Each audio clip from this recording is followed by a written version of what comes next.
बिस्मिल्लाहिर्रहमानिर्रहीम अस्सलामुअलैकुम। उम्मीद करनी आ सारे मेरे बहन भाई ठीक हो सो। ते अज मैं अपने बहन भाइयों वास्ते नान पकौड़े की रेसिपी लैके आई हाँ। नान पकौड़े की रेसिपी बनाना बहुत आसान तो इतनी ज़बरदस्त है, इंशाअल्लाह सारे मेरे बहन भाइयों पसंद आमसी। नान पकौड़े की रेसिपी बनाने वास्ते मैं 5 तो 6 नान ले ले हैं। फ्रैश नान इन पे खूबसूरत जे दी रेसिपी बनाने वास्ते सब तो पहले मैं प्यारे जे बोल बरीक कटे आलू शामिल कर लई स। आलू मैं चंगी तरह धो लिया, वॉश कर लिया, नाल दे नाल बरीक कटे हुए प्याज शामिल कर लई स। ते कुछ पाउडर मसाले हरी मिर्च, जीरा पाउडर, हल्दी पाउडर, लाल मिर्च पाउडर, हसबे ज़रूरत नमक। बेसन का भी शामिल कर लई स। नाल दे नाल 1 कप बेसन का शामिल कर लई स। बेसन को चंगी तरह छान लवना चाहिए, ये कीड़े वगैरह हो सकते हैं, गर्मी है ना इतनी, इस वजह तो बेसन हो या मैदा हो कोई चीज़ भी हो छान कर इस्तेमाल करी दी है। फिर हूँ मैं पकौड़े वाला मसाला तैयार कर ली सा खूबसूरत जी। अगर तो इतने लगता है कि थोड़ा जी पानी शामिल करना पौंदा है तो थोड़ा जी पानी शामिल करके दोबारा तो मसाले ने चंगी तरह मिक्स कर लवना है पिया। इतना ज़बरदस्त मसाला तैयार है पिया। हूँ मैं नाना दूते ला ली सा। नान दूते हल्का जी पानी ला लवना है पिया।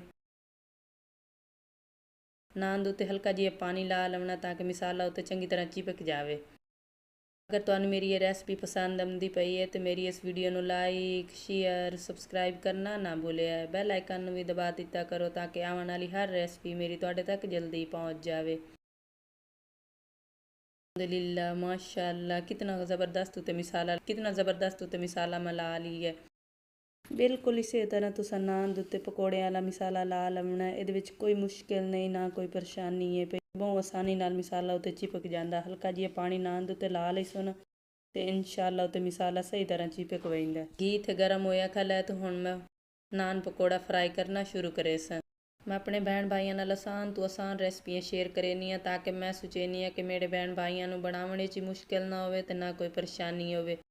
घर के मसालिਆਂ नाल तैयार करेनी ना तो कोई ज़्यादा मसाले इस्तेमाल करेनी है। घर दे बिल्कुल आसान घर के मसालिਆਂ ਦੇ ਵਿੱਚ इस रेसिपी ਨੂੰ ਤਿਆਰ ਕਰੇਂਦੀ ਹੁੰਦੀ ਹਾਂ।